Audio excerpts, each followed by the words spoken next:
बाबा जी और हुजूर जी की प्यारी संगत जी, राधा स्वामी जी, स्वागत है आपका हमारे चैनल भजन मार्गम में।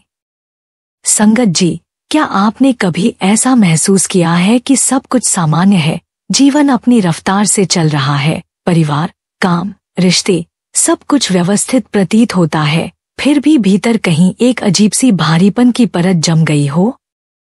जैसे आपके चेहरे पर मुस्कान हो लेकिन हृदय के किसी कोने में अनजाना सा बोझ दबा हो, जिसे आप खुद भी ठीक से पहचान नहीं पाते। यह कोई शारीरिक थकावट नहीं होती, बल्कि आत्मा पर चढ़ी हुई एक अदृश्य परत होती है, जो जीवन में आगे बढ़ने से पहले हर कदम पर हमें रोकती है, थकाती है और हमें ऐसा महसूस कराती है जैसे कोई अदृश्य दीवार हमारे मार्ग में खड़ी है।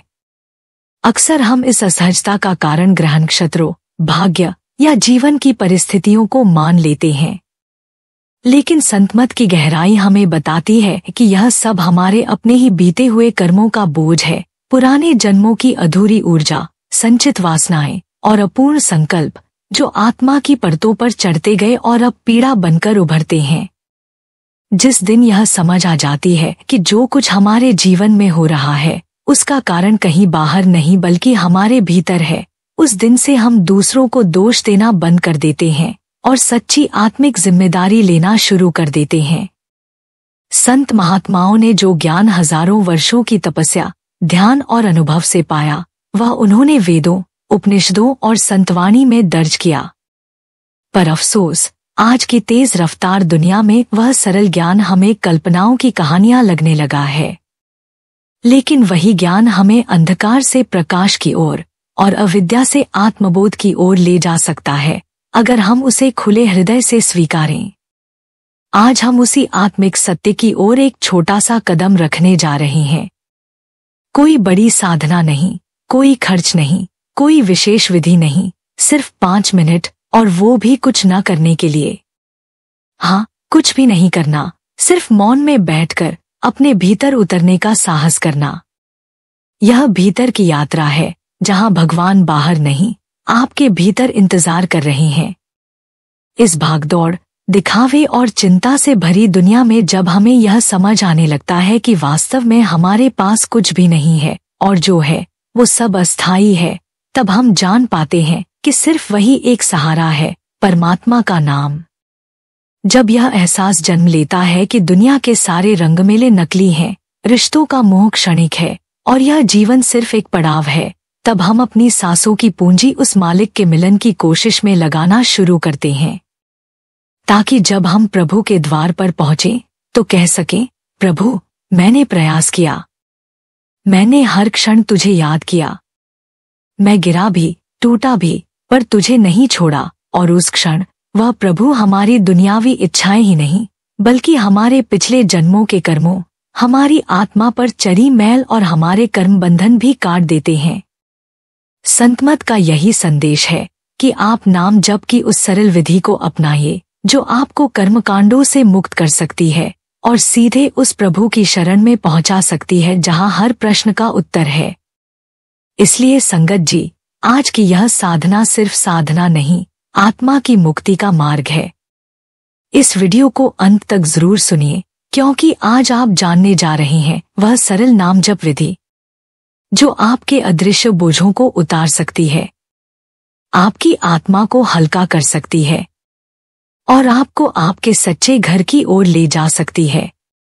और हाँ संगत जी, अगर आप हमारे चैनल भजन मार्गम पर नए हैं तो कृपया सब्सक्राइब जरूर करें, ताकि बाबा जी की अमूल्य शिक्षाएं आपके जीवन में निरंतर पहुंचती रहें।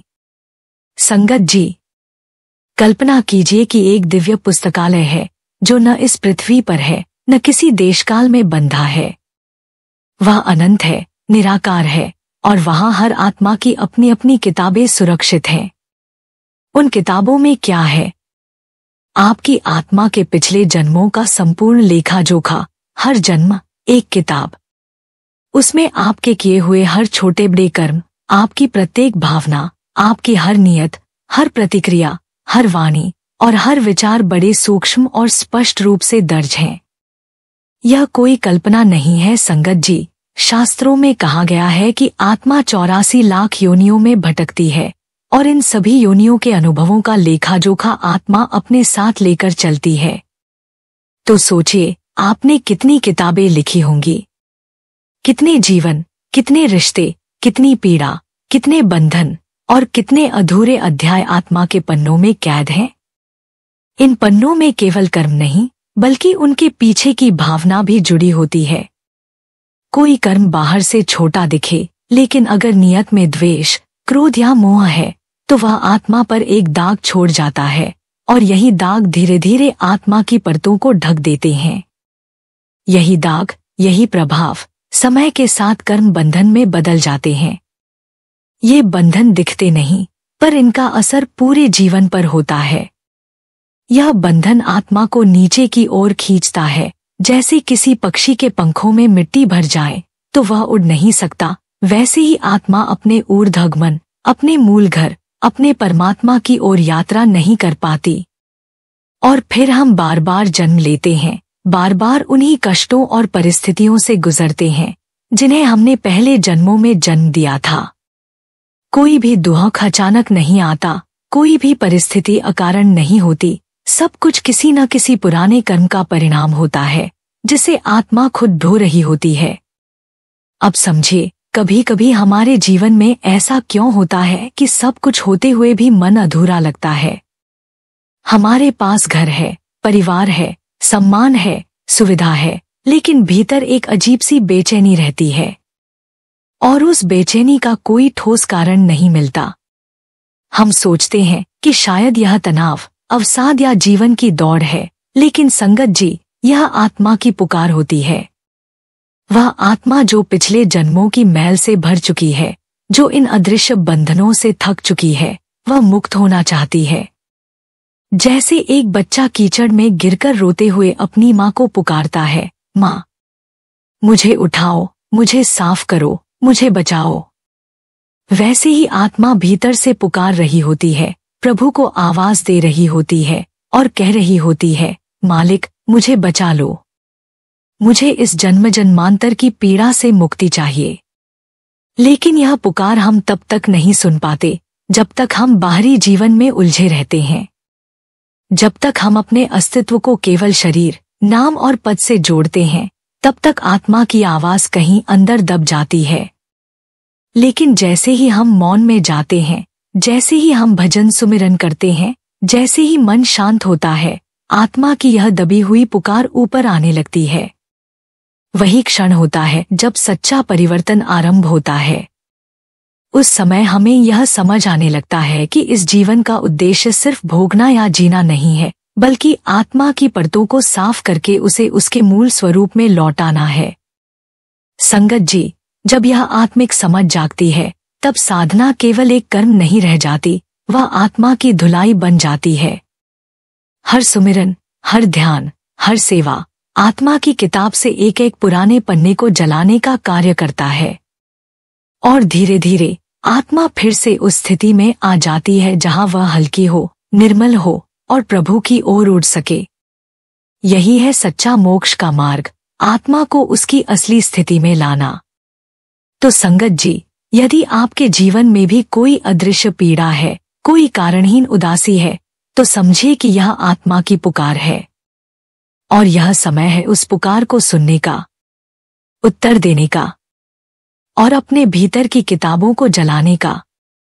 संगत जी, समाधान की खोज में भटकते हुए जब हम अपने पापों और कर्मों के बोझ से दबे होते हैं, तब भीतर से यह प्रश्न उठता है, क्या कोई ऐसी शक्ति है जो इन जन्मों जन्मों के संचित कर्मों के पहाड़ को भस्म कर सकती है? क्या कोई ऐसी अग्नि है जो हमारे भीतर की मैल को जला दे, वह मैल जो हमारे आत्मिक विकास में सबसे बड़ा अवरोध बन चुकी है? हाँ संगत जी, है वह शक्ति है, ध्वनि, नाद, कंपन, जो इस संपूर्ण ब्रह्मांड की रचना का मूल कारण है। यही मूल ध्वनि, जिसे अनेक संत महात्मा शब्द, नाद, धुन या ईश्वर का नाम कहते हैं, वह कोई साधारण ध्वनि नहीं, बल्कि स्वयं उस परम सत्ता की जीवंत उपस्थिति है। जब जीव इस मूल ध्वनि से जुड़ता है, तब भीतर कुछ अद्भुत घटित होने लगता है। जहां अज्ञानता का अंधकार था, वहां ज्ञान का प्रकाश फूटने लगता है। जहां मोह, क्रोध और अहंकार की गांठें थी, वहां प्रेम, दया और समर्पण के फूल खिलने लगते हैं। आज का आधुनिक विज्ञान भी इस रहस्य को स्वीकार करता है कि हर कण, हर अणु, हर विचार, यहाँ तक कि हर भावना में कंपन है। हर कार्य, हर विचार एक तरंग पैदा करता है, चाहे वह सकारात्मक हो या नकारात्मक। जब हम क्रोध करते हैं, ईर्ष्या करते हैं, लालच से ग्रस्त होते हैं, तो हम अपने चारों ओर एक नकारात्मक ऊर्जा का घेरा बना लेते हैं। यह घेरा धीरे धीरे आत्मा को ढक लेता है, जैसे धुएं से शीशा धुंधला हो जाता है। अब प्रश्न यह है, इस मैल को कैसे हटाया जाए? यह कोई साधारण मैल नहीं जो जल से धुल जाए या अग्नि से जल जाए। यह तो जीवन के भीतर जमी वह स्याही है जो आत्मा की दिव्यता को ढक लेती है। संगत जी, इसे साफ करने के लिए चाहिए एक विशेष अग्नि, ऐसी अग्नि जो शब्द से उत्पन्न होती है, जो नाम की शक्ति से जागृत होती है। वह नाम जो परमात्मा की जीवित शक्ति का स्वरूप है, वही शक्ति हमारे भीतर प्रवेश करके इन गहरे पापों को जलाती है।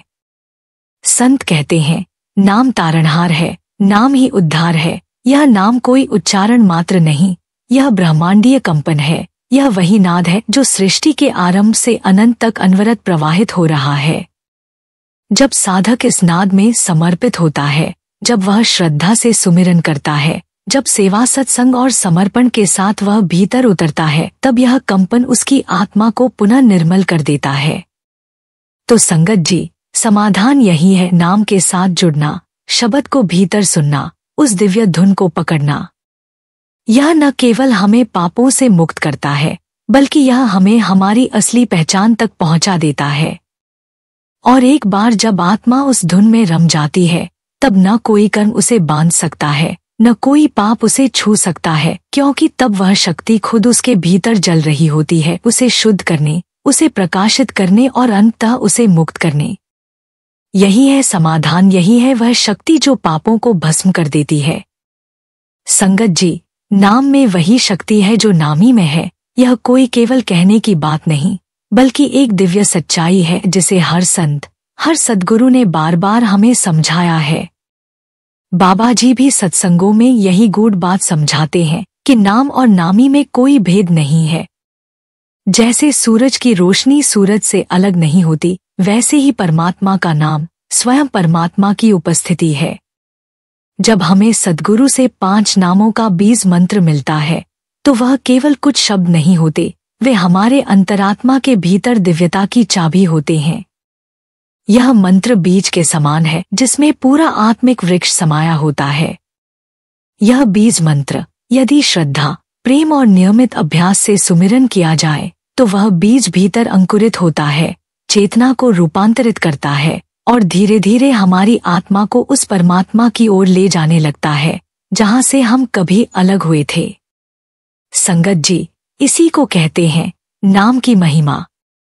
सिमरन के साथ जब सद्गुरु का ध्यान जुड़ता है और फिर हम भजन में बैठकर शब्द धुन को सुनने की कोशिश करते हैं, तो यह साधना की त्रिवेणी बनती है। यही त्रिवेणी, सिमरन, ध्यान और भजन, आत्मा को संसार के विकारों से खींचकर परमात्मा की ओर प्रवाहित करती है। जब हमें नामदान दिया गया था, तभी सद्गुरु ने स्पष्ट कहा था कि इस जन्ममरण के चक्र से छुटकारा, हमारे कर्मों के बंधन से मुक्ति और सच्चे आनंद की प्राप्ति तभी संभव है जब हम प्रभु के नाम का सुमिरन करें और शब्द धुन से गहरा रिश्ता जोड़े। यह रिश्ता कोई साधारण नहीं होता, यह आत्मा की पुकार और परमात्मा की प्रतिध्वनि का संगम होता है। जब जब हम सच्चे मन से सुमिरन करते हैं, वह नाम भीतर जागने लगता है और जब भजन में बैठकर शब्द की धुन को सुनने लगते हैं, तब धीरे धीरे वह धुन आत्मा को अपनी ओर खींचती है। यही है नाम की महिमा, यही है वह शक्ति जो नामी में है और जो नाम के द्वारा हमारे भीतर काम करती है। संगत जी, इस मार्ग पर चलना कठिन नहीं, बस निरंतरता, श्रद्धा और प्रेम चाहिए। अगर हम रोज सच्चे मन से उस नाम को जपते हैं, सद्गुरु को याद करते हैं और भजन में बैठते हैं, तो धीरे धीरे वह बीज अंकुरित होगा, हमारी चेतना को जगाएगा और एक दिन वह वृक्ष बनेगा जो हमें सद्गुरु की गोद में पहुंचा देगा। यही नाम की सच्ची साधना है, यही जीवन की सबसे पवित्र यात्रा है। संगत जी, हम सब यह भली भांति जानते हैं कि हमें हर दिन 2.5 घंटे भजन सिमरन का अभ्यास करने का सतगुरु का आदेश है। यह कोई साधारण नियम नहीं, बल्कि आत्मा की मुक्ति का मार्ग है। फिर भी बहुत से लोग यह कहते हैं कि उनके पास समय नहीं है, जीवन बहुत व्यस्त है, जिम्मेदारियां हैं, मन भटकता है, बैठा ही नहीं जाता, और इस प्रकार मन रोज नए नए बहाने सामने रखता रहता है ताकि हमें उस मार्ग पर जाने से रोक सके जो वास्तव में हमारे कल्याण का एकमात्र रास्ता है। ऐसे सभी साथियों के लिए जो शुरुआती चरण में हैं, जिनका मन टिकता नहीं, जिनसे साधना अभी नहीं हो पा रही, उनके लिए यह 5 मिनट की चमत्कारी साधना एक नई शुरुआत बन सकती है। जी हाँ, सिर्फ 5 मिनट का यह अभ्यास अगर रोज किया जाए तो धीरे धीरे वह गहराई और रस उत्पन्न करता है जो फिर पूरे जीवन को भीतर से बदल देता है। तो कृपया इसे पूरी एकाग्रता और श्रद्धा से समझिए कि इसमें करना क्या है। इस 5 मिनट की प्रक्रिया की शुरुआत होती है भीतर उतरने, मौन में बैठने और समर्पण में डूबने से। यह 5 मिनट किसी बाहरी क्रिया या दिखावे की नहीं, बल्कि आत्मा की असली पूजा की विधि है। पहला मिनट केवल अपने मन को देखना है। कोई मंत्र, कोई कल्पना नहीं। बस शांत होकर बैठ जाइए और भीतर आने वाले विचारों को साक्षी भाव से देखना शुरू कर दीजिए। जैसे कोई दूर से बादलों को देखता है, वैसे ही अपने विचारों को आते जाते देखिए। साथ ही इस 1 मिनट में लंबी और गहरी सांसें लीजिए, अपनी सांसों पर ध्यान केंद्रित कीजिए। यह श्वास अभ्यास आपके चंचल मन को थोड़ा स्थिर करेगा और भीतरी सफाई का मार्ग खोलेगा। दूसरा मिनट आत्मा की गहराई में उतरने का है। यह वो पल है जब हम अपने भीतर के पाप, दोष, दुर्बलताएं और पुराने कर्मों की गंदगी को स्वीकार करते हैं। यह कोई अपराध बोध नहीं है, बल्कि करुणा और नम्रता से भरी प्रार्थना है। इस क्षण अपने सद्गुरु के चरणों में पूर्ण समर्पण की भावना से कहिए, हे प्रभु, मैं थक चुका हूँ, अब मुझे संभाल लीजिए। मुझे अपने चरणों में शरण दो। मुझे अपने नाम का सुमिरन करने और सेवा में लगने का अवसर दो। मैं आपकी कृपा के बिना कुछ भी नहीं कर सकता। मुझे अपनी दया और रहमत में जगह दो ताकि मैं आपका एक सच्चा बच्चा बन सकूं। तीसरा और चौथा मिनट नाम जप और आत्मिक पुकार के हैं। अब उस प्रार्थना के बाद 5 नामों का सुमिरन शुरू कीजिए, शुरू में उच्चारण के साथ, फिर धीरे धीरे मानसिक जप में उतरिए। इस समय भावनाएं गहरी होंगी, नाम में भक्ति का रस होगा। आपको क्वांटिटी की चिंता नहीं करनी है, बस प्रेम से कीजिए। यही मानसिक जाप, मानस जाप है, जहां आपकी सांसों के साथ नाम बहने लगता है और आत्मा उस धारा में तैरने लगती है। जो लोग अभी अधिक देर नहीं बैठ सकते, वे इन 2-3 मिनट से शुरुआत करें। धीरे धीरे यही अभ्यास एक दिन आदत बन जाएगा, फिर आदत से लगाव होगा और फिर वह लगाव धीरे धीरे प्रेम में बदल जाएगा। जब नाम में मिठास आने लगेगी तो खुद ही समय बढ़ने लगेगा। मन स्वयं आग्रह करेगा, थोड़ा और बैठो, थोड़ा और सुनो। 5वां मिनट मौन और आनंद का है। जब नाम जप के बाद मन थोड़ा शांत हो जाए तो बस मौन में डूब जाइए। यह वह मौन होता है जब आत्मा ईश्वर के सबसे निकट होती है। उस क्षण आप भीतर एक अनुपम शांति, हल्कापन और प्रकाश का अनुभव करेंगे। अंत के 2 मिनटों में आप शब्द धुन को सुनने की कोशिश करें, कान में उंगली लगाकर उस विधि के अनुसार जो सद्गुरु ने हमें दी है। यह श्रवण, वह आंतरिक नाद, आत्मा की दिशा को मोड़ देता है, उसका केंद्र बाहर से भीतर कर देता है। अब संगत जी, सोचिए, क्या इसमें अधिक समय लगा? नहीं, केवल 5 मिनट। कोई लंबा नियम नहीं, कोई खर्च नहीं, कोई कठिन विधि नहीं। और यह 5 मिनट अगर रोजाना किया जाए तो धीरे धीरे यह 5 का 500 बन सकता है, पर शुरुआत तो करनी ही होगी। यह अभ्यास उन सब के लिए है जो कहते हैं कि समय नहीं है, मन नहीं टिकता। आप इस सरल उपाय से शुरुआत कीजिए, प्रेम से, श्रद्धा से, मौन में, और फिर देखिए कि सद्गुरु की कृपा कैसे इस साधारण से दिखने वाले अभ्यास को एक दिव्य अनुभव में बदल देती है। यही नाम का चमत्कार है, यही उसकी जीवंतता है। संगत जी, बहुत लोग सोचते हैं कि शब्द धुन सुनना कोई चमत्कार है, जैसे कोई रहस्यमयी शक्ति अचानक आकर हमारे भीतर कोई दिव्य ध्वनि सुना देगी। पर सच्चाई यह है कि यह कोई चमत्कार नहीं, बल्कि एक गहरा और सटीक ध्वनि विज्ञान है। जिस प्रकार किसी विशेष तरंग या फ्रीक्वेंसी पर रेडियो सेट करने से एक साफ आवाज सुनाई देती है, वैसे ही यह भी एक चेतन तरंग से जुड़ने की वैज्ञानिक प्रक्रिया है। यह आध्यात्मिक मार्ग कोई अंधश्रद्धा नहीं, बल्कि ध्यान, संतुलन और सटीक अभ्यास का मार्ग है। यहाँ ना तो किसी तांत्रिक विद्या की जरूरत है, ना किसी बाहरी वस्तु की, सिर्फ आपकी सजगता, सुमिरन, भक्ति और शुद्ध अभ्यास की जरूरत है। यही कारण है कि संत महापुरुष बार बार कहते हैं, यह रास्ता विज्ञान की तरह निश्चित है, लेकिन प्रेम की तरह सरल है। यानी जितना गहरा जाओगे, उतना सरल अनुभव होगा। यह संतमत की सुंदरता है, यह रहस्य नहीं, अनुभव है। यह धारणा कि शब्द कोई कल्पनालोक की चीज है, उसे बदलने की आवश्यकता है, क्योंकि यह अंतर से उठती ऐसी दिव्य ध्वनि है जो सद्गुरु की कृपा और साधक की सच्चाई पर टिकी है। अब आप सोचिए, अगर आप प्रतिदिन सिर्फ 5 मिनट भी इस अभ्यास में बैठते हैं तो क्या होगा। संगत जी, यह 5 मिनट का सच्चा बैठना आपकी जिंदगी को वैसा मोड़ दे सकता है जैसा कई सालों की खोज नहीं दे पाती। सबसे पहले आपका मन शांत होने लगेगा। अनावश्यक चिंता, जो बिना बुलाए हर समय दिमाग में चलती रहती है, वह धीरे धीरे कम हो जाती है। क्रोध, जो हर छोटी बात पर भड़क उठता है, अब आपकी पकड़ में आने लगेगा। और सबसे सुंदर बात, जीवन में एक प्रवाह महसूस होने लगता है, जैसे कोई अदृश्य शक्ति आपकी नाव को धीरे धीरे सही दिशा में बहा रही हो। आत्मा का जो बोझ आपको सालों से दबा रहा था, वो उतरने लगता है। और जब आत्मा हल्की होती है तो उसका असर शरीर पर भी दिखने लगता है, चेहरा बदलने लगता है, आंखों में चमक आती है और भीतर एक अव्यक्त आनंद महसूस होता है।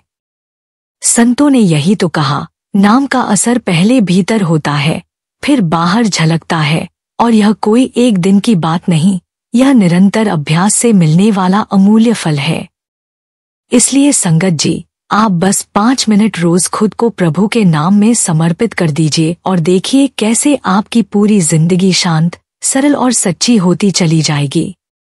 संगत जी, नाम की महिमा को दर्शाने वाली अजामिल की यह कथा हमें यह गहराई से समझाती है कि प्रभु का नाम मात्र लेने से भी कैसे जीवन का संपूर्ण लेखा-जोखा बदल सकता है। यह कोई साधारण बात नहीं, यह उस परम शक्ति की गवाही है जो नाम में समाई हुई है। अजामिल एक ब्राह्मण पुत्र था, शिक्षित, शास्त्रज्ञ और संयमी। उसने अपना जीवन प्रारंभ में बहुत धर्मपूर्वक बिताया, परंतु एक दिन जब वह नदी के किनारे पूजा की सामग्री लेकर जा रहा था, उसकी दृष्टि एक अपवित्र दृश्य पर पड़ी। एक वेश्या के साथ कोई व्यक्ति दुराचरण में लिप्त था। अजामिल का मन विचलित हो गया। वह भीतर से कमजोर पड़ गया और कामवासना का शिकार हो गया। धीरे धीरे वह उस स्त्री के प्रति इतना आसक्त हो गया कि अपनी पत्नी और परिवार को त्याग कर उसी के साथ रहने लगा। इस नई जीवन शैली ने उसे धर्म से, सच्चे मार्ग से दूर कर दिया। उसने चोरी, ठगी, जुआ, मांस और शराब सब में लिप्त होकर एक पापमय जीवन जीना शुरू किया। ब्राह्मण कुल में जन्म लेने वाला वह व्यक्ति अब एक अपराधी, दुराचारी और पतित बन चुका था। लेकिन संगत जी, मालिक की दया का मार्ग हमेशा खुला रहता है। अजामिल ने जीवन भर प्रभु को भुला दिया था, परंतु अंत समय जब मृत्यु उसके निकट आई और यमदूत उसे लेने आए, वह बहुत घबराया। उस समय उसका सबसे छोटा बेटा, जिसका नाम नारायण था, वह उसके पास खेल रहा था। मृत्यु के भय में अजामिल ने जोर से पुकारा, नारायण। संगत जी, यह सिर्फ पुत्र का नाम नहीं था, यह उस परमात्मा का नाम था जो साक्षात मुक्तिदाता है। जैसे ही उसने नारायण पुकारा, उसी क्षण विष्णुदूत प्रकट हो गए। उन्होंने यमदूतों को रोका और कहा, यह व्यक्ति जिसने मृत्यु के समय एक बार नारायण नाम का उच्चारण किया है, यह हमारे प्रभु की शरण में है।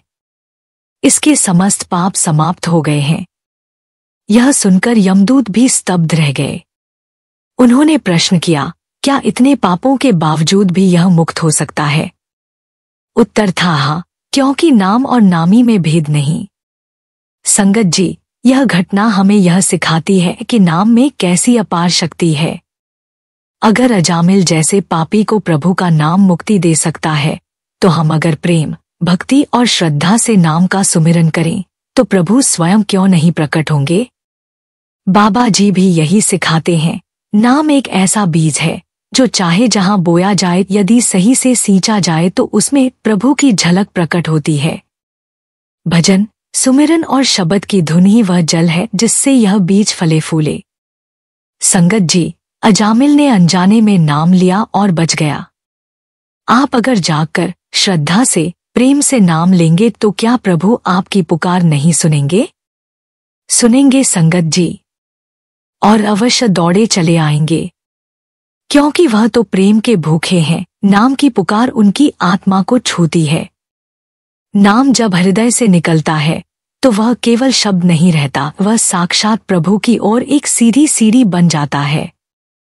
इसलिए संगत जी, हर दिन नाम लीजिए पूरी श्रद्धा से, क्योंकि एक दिन वही नाम आपको उस जन्म जन्मांतर की यात्रा से मुक्त कर देगा। संगत जी, यह कोई साधारण उपाय नहीं है। यह एक ऐसा आध्यात्मिक प्रयोग है जो सचमुच जीवन की दिशा और दशा दोनों को बदल सकता है। यह उन सभी के लिए है जो भीतर से टूट चुके हैं, थक चुके हैं, जिनके मन में पीड़ा है, अस्थिरता है या जीवन में निरर्थकता का अनुभव हो रहा है। जब हम दिन प्रतिदिन की उलझनों, कर्तव्यों और तनावों से घिरे रहते हैं, तो भीतर एक पुकार उठती है, कुछ तो है जो अधूरा है, कुछ है जो छूट रहा है। उसी अधूरेपन को भरने की एकमात्र प्रक्रिया है नाम का स्मरण, आत्मध्यान और शब्दधुन से जुड़ना। यह कोई चमत्कार नहीं, बल्कि अनुभव का विज्ञान है। हर वह जीव जो इसे अपनाता है, उसका जीवन सच में एक उत्सव बन जाता है, क्योंकि जब आत्मा का मूल से संबंध जुड़ता है, तो दुख और थकावट का स्थान शांति और प्रेम ले लेता है। यह जीवन में रंग भरने वाली एक दिव्य साधना है, जिसमें सिर्फ 5 मिनट भी अगर नियमितता से दिए जाएं, तो धीरे धीरे चिंता, क्रोध, भय और भ्रम गलने लगते हैं। चेहरे की कांति, मन की स्थिरता और आत्मा की उड़ान सब अपने आप होने लगता है। इसलिए संगत जी, इसे हल्के में न लें। यह एक दिव्य अवसर है जिसे हर आत्मा को अपनाना चाहिए। जीवन को बदलना है तो नाम से बड़ा कोई उपाय नहीं। संगत जी, एक और बहुत महत्वपूर्ण बात जो हर साधक को समझनी चाहिए।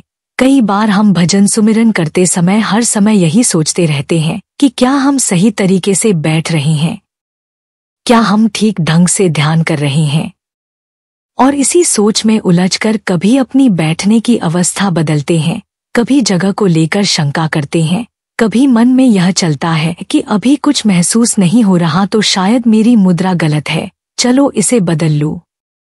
संगत जी, जब तक हम परख ही करते रहेंगे, यह सोचते रहेंगे कि शायद कुछ गलत कर रहे हैं, तब तक मन एक जगह ठहर ही नहीं पाएगा। अगर मन हर 10-15 मिनट में यह सोचता रहेगा कि पैर दुख रहे हैं, पीठ में खिंचाव है, बैठना ठीक नहीं हो रहा, कुछ सुनाई नहीं दे रहा, तो यह तो हर बार की बात होगी। शुरुआत में थोड़ा असहज लगना स्वाभाविक है, लेकिन यह कोई संकेत नहीं कि हम गलत कर रहे हैं। सबसे पहले आपको खुद के लिए एक आरामदायक मुद्रा चुन लेनी है, जो आपके लिए सहज हो, जिसमें आप स्थिर बैठ सकें। एक बार जब बैठ गए तो फिर उसे बार बार न बदलें। कुछ ही महीनों के अभ्यास के बाद आपको स्वयं लगेगा कि अब आप उसी स्थिति में घंटों तक भी स्थिर बैठ सकते हैं। अब मान लीजिए किसी को कुछ दिन भजन सुमिरन करते हुए हो गए हैं और वह सोचता है कि अभी भी कुछ महसूस नहीं हो रहा, कुछ सुनाई नहीं दे रहा, तो क्या करें? तो संगत जी, इसका उत्तर बहुत सीधा है। जैसे जब कोई जिम ज्वाइन करता है, क्या पहले ही दिन शरीर बन जाता है? नहीं, उसके लिए समय, अभ्यास और नियमितता लगती है। महीनों की मेहनत के बाद ही शरीर में बदलाव नजर आता है। और जब अभ्यास हो जाता है तब न आपको किसी से पूछना पड़ता है, न ही कोई दुविधा होती है। आप पूरे आत्मविश्वास और आनंद से जिम कर पाते हैं। ठीक वैसे ही यह आत्मिक साधना है। समय लगेगा, अभ्यास लगेगा, पर जब एक बार आदत बन जाएगी तब न मुद्रा की चिंता होगी, न ध्वनि की तलाश, सब कुछ सहज हो जाएगा।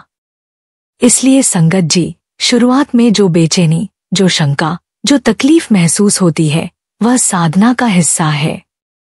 इनसे घबराएं नहीं, डटे रहें, क्योंकि अभ्यास से ही मन स्थिर होता है और स्थिरता से ही आत्मा मालिक की ओर अग्रसर होती है। संगत जी, हर चीज समय लेती है। अगर आप आज से भजन सिमरन शुरू करते हो तो यह उम्मीद मत करना कि 1 महीने में ही आपको कोई दर्शन या आवाज आने लगेगी। पहले 1 महीने तो बस यही समझ में आएगा कि बैठना कैसे है। धीरे धीरे जैसे जैसे महीनों बीतेंगे, 2 महीने, 3 महीने, 6 महीने, 1 साल, तो आपको फर्क महसूस होना शुरू होगा। हो सकता है किसी को जल्दी अनुभव हो जाए, पर अधिकतर को समय लगता है। आपका मन एकदम से मालिक की तरफ नहीं जाता, पर अगर कभी पहले ही दिन आपका ध्यान जुड़ गया तो समझिए वो आपके पुराने अच्छे कर्मों का फल है। लेकिन जिनके पुराने कर्म भारी हैं, पहले वो खत्म होंगे। जब वो खत्म होंगे तभी मालिक प्रकट होगा, क्योंकि मालिक सच्चा है और जहां झूठ है, बुरे कर्म है, वहां मालिक नहीं आता। पुराने कर्मों को खत्म करने का एक ही तरीका है सिमरन। जब आप सिमरन करते हो तो धीरे धीरे बाबा जी का ध्यान अंदर आने लगता है। दोनों आंखों के बीच ख्याल टिकता है। कई बार आंखों से आंसू आते हैं। ये आंसू दुख के नहीं, बल्कि अंदर से कुछ पिघलने के होते हैं, बुरे कर्म जलने के। जब कर्म जलते हैं तो शरीर हल्का लगता है, आत्मा को शांति मिलती है। संगत जी, चाहे आप लाखों का सोना पहन लो, महंगे होटल में खाना खा लो, वो शांति नहीं मिलेगी जो भजन सिमरन से मिलती है। जब ख्याल जुड़ता है, जब आंसू बहते हैं, तो आत्मा को लगता है कुछ बाहर निकल गया, अब हल्का लग रहा है। हर चीज की खुराक होती है। बाइक को पेट्रोल चाहिए, शरीर को खाना चाहिए, वैसे ही आत्मा की खुराक है भजन सिमरन। जब आत्मा को इसकी खुराक मिलती है तो वह मजबूत होती है और दुनियादारी को भी बेहतर तरीके से निभाती है। जो भाई बहन भजन सिमरन करते हैं उन्हें बहुत बहुत मुबारक। पर ध्यान रहे, सिर्फ 5 से 10 मिनट नहीं, जितना ज्यादा समय दे सको उतना दो। जब आप ध्यान से बैठते हो, ख्याल मालिक की तरफ जाता है और फिर धीरे धीरे ध्यान टिकने लगता है। जैसे आपने महादेव या महात्मा बुद्ध की तस्वीरें देखी होंगी, वह ध्यान में लीन हैं, क्योंकि उन्होंने मालिक से जुड़ाव पा लिया है। जब मालिक अंदर प्रकट होता है तो इंसान खुद मालिक का रूप बन जाता है, जैसे हमारे प्यारे बाबा जी हैं। भजन सिमरन से आपकी दुनिया बदल जाएगी। गुस्सा नहीं आएगा, भूख प्यास काबू में रहेगी, सर्दी गर्मी का असर कम हो जाएगा। नाम की शक्ति बहुत बड़ी शक्ति है। अगर कोई बीमार है, हॉस्पिटल में है, पर उन्होंने नामदान लिया है तो उन्हें लेटे भी सिमरन करते रहना चाहिए। धीरे धीरे उनकी हालत में सुधार दिखेगा। और जो जवान हैं, स्वस्थ हैं, उनके लिए यही समय है। अगर आप सोचते हो कि कल से बैठूंगा, शादी के बाद बैठूंगा, बच्चों के बाद बैठूंगा, तो वो दिन कभी नहीं आएगा। इसलिए आज से शुरू करो, अभी से बैठो। सिमरन तो भजन की तैयारी है।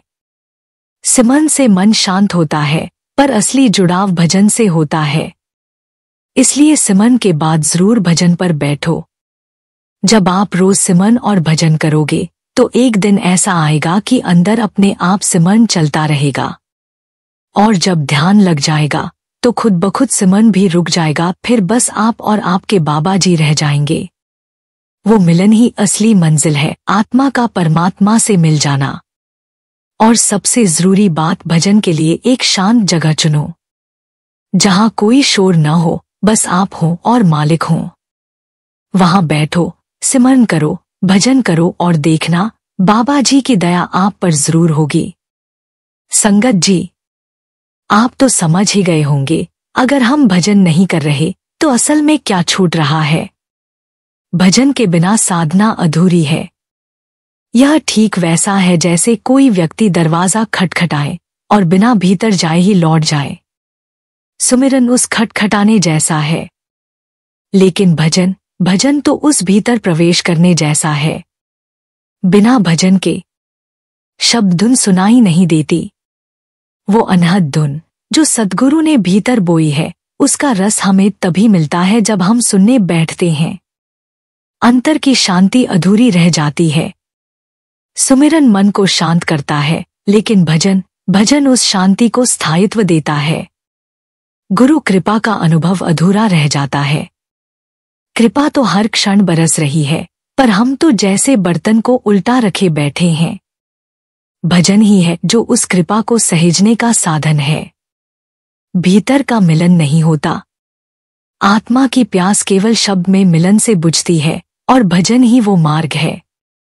संगत जी, इस जीवन में जब हम आत्मिक उन्नति की राह पर चलने की कोशिश करते हैं, तो यह याद रखना बहुत जरूरी है कि इस मार्ग पर चलने के लिए सही प्रेरणा और मनोबल अत्यधिक आवश्यक है।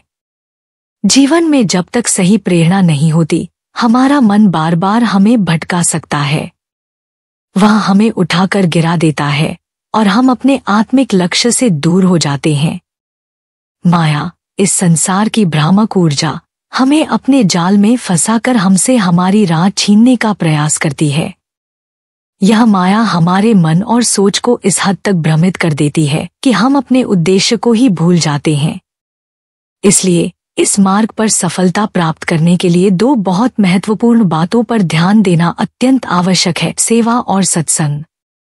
सेवा, यह हमें न केवल अपने अंदर की अहंकार को समाप्त करने का एक तरीका देती है, बल्कि यह हमें सच्चे मार्ग पर चलने के लिए प्रोत्साहित करती है। सेवा से मन को शांति मिलती है और वह अपने स्वार्थ से बाहर निकलता है। दूसरी तरफ सत्संग का बहुत बड़ा प्रभाव होता है, क्योंकि सत्संग में हम सद्गुरु की उपस्थिति और उनके दिव्य वचनों के संपर्क में रहते हैं। सत्संग के माध्यम से हमें अपने आत्मा की गहरी आवाज सुनने का अवसर मिलता है, और यह हमें अपनी यात्रा पर बने रहने की ताकत देता है। यह दोनों पंख, सेवा और सत्संग, हमें उस वातावरण में रहने का मौका देते हैं जो हमें आत्मिक उन्नति की दिशा में सही मार्ग पर बनाए रखते हैं। जब हम सत्संग में होते हैं, हम बार बार सद्गुरु के संपर्क में रहते हैं। उनके वचनों से हमारे मन को शुद्ध और जागरूक किया जाता है। सद्गुरु की उपस्थिति से हम अपने जीवन की असलियत को पहचानते हैं और यह चेतावनी मिलती है कि अब समय आ गया है जागने का। इन दोनों से हमारी आत्मिक यात्रा को दिशा मिलती है और हम अपने लक्ष्य के प्रति जागरूक होते हैं। इसलिए संगत जी, यह जरूरी है कि हम अपने जीवन में सेवा और सत्संग को शामिल करें, ताकि हम इस संसार की माया से बच सकें और आत्मिक उन्नति की राह पर आगे बढ़ सकें। सद्गुरु की कृपा और इन दोनों साधनों से ही हम सही मार्ग पर चल सकते हैं और आत्मा के परम लक्ष्य को प्राप्त कर सकते हैं। संगत जी, अगर इस संदेश ने आपके हृदय को जरा भी छुआ हो, अगर इसके शब्दों ने आपकी आत्मा में कोई कंपन जगाई हो, तो इसे केवल अपने तक सीमित न रखें। यह कोई साधारण बात नहीं, यह उस रोशनी की चिंगारी है जो किसी और के जीवन की अंधेरी रात को भी प्रकाशमय कर सकती है। आज लाखों लोग पीड़ा में हैं, उलझनों में हैं और दिशा खोज रहे हैं। क्या पता आपका एक साझा किया हुआ संदेश किसी एक थके हुए दिल को सहारा दे दे, किसी खोई आत्मा को राह दिखा दे। यही सच्ची सेवा है, यही प्रेम है, जब हम उस ज्ञान, उस अनुभव को आगे बढ़ाते हैं जो हमें भीतर से छू गया। बाबा जी भी यही फरमाते हैं, जैसे दीप से दीप जलता है, वैसे ही एक जागी आत्मा कई आत्माओं को जगा सकती है। इसलिए संगत जी, आपसे निवेदन है, कृपया इस सत्संग वीडियो को अधिक से अधिक प्यारी संगत के बीच साझा करें, ताकि सभी इस अमूल्य ज्ञान का लाभ ले सकें और सद्गुरु की कृपा के पात्र बनें। और जो भी प्यारी आत्माएं इस चैनल पर पहली बार आए हैं, उनसे निवेदन है कि चैनल को सब्सक्राइब जरूर करें और कमेंट बॉक्स में प्रेमपूर्वक लिखें, राधा स्वामी जी।